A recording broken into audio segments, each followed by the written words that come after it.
Mike, hindi naman ako nagiging maraming sa inyo. Pero sana naman matuto kang magtipid. Kasi hindi tayo namumulat ng pera. Sorry po. Masyado lang po kung maraming school projects ngayon. Ako, Michael, huwag kang magsinungaling sa amin ni Mama. Nakikita ka tayo namin sa school at lalo mong binibigyan ng pera ng Queenie na yun. Queenie? Sino si Queenie? Grade 6 na girlfriend ko ni Mike. No, wala akong girlfriend. Ano hindi girlfriend? Nakita ko umalis sa pisino. Huwag mo nga kayo doon ako ni Mama. Pinahiram ko lang ng pera yun. At least yung pinagsasabi mo. Pinahiram ko lang pinahiram ng pera. Wow, sana all. Sige, next time, mag-ihiram din ako sa'yo ng pera, ha? Totoo nga. Opo. Bakit kinagamit sa akin mo?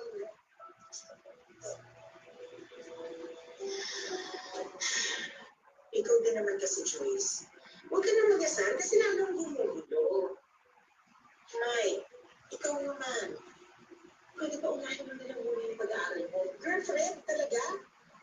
15 years old ka, tapos ano yun? Grade 6? Ang babata niyo pa. Unahin mo muna yung pag-aaral mo. O, ikaw din, Joyce. Sana hindi ka muna magpaligaw. Ayaw ko makakarinig na nagpapaligaw ka. Hindi naman dahil sabi, pigilan ko kayo, sinusubatan ko kayo, o ayaw ko maging masaya kayo. Pero kasi nga, ang babata pa. Ha? Pahalagahan nyo rin sa amin kung ano man ang binibigay namin ng Tito Mariano nyo sa inyo. Ang pangarap namin para sa inyong dalawa, makatapos kayo. Ha? Ang hindi batid ni Glenda, inilihim ni Michael sa ina ang relasyon niya na bakit nagiling at utos ni Queenie. Tumatakas din pala si Michael sa gabi para umextra bilang isang construction worker. Lagi tuloy itong pagod kapag umuwi sa bahay.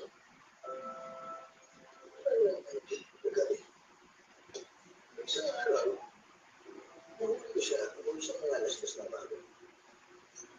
Tapos kagabi, alas 4 ng umaga naman. Hindi ko siya lasing o may alam. Tingnan mo ba kung saan siya galing? Kung sabi ni Galit sila lang daw siya. Sa CR na sila ng ako. At siya galing sa labas.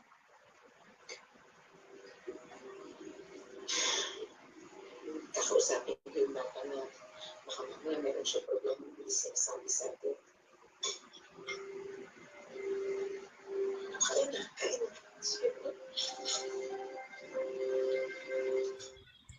Hello guys, mga ka-MPK, mag-subscribe na sa 3rd anniversary ng Magpakailanman Entertainment. I-click natin yung subscribe channel, i-like sa Facebook page, i-tweet sa Twitter, i-follow lang sa Instagram, at mga social ng mga media accounts. Maraming salamat po mga ka-magpakailanman.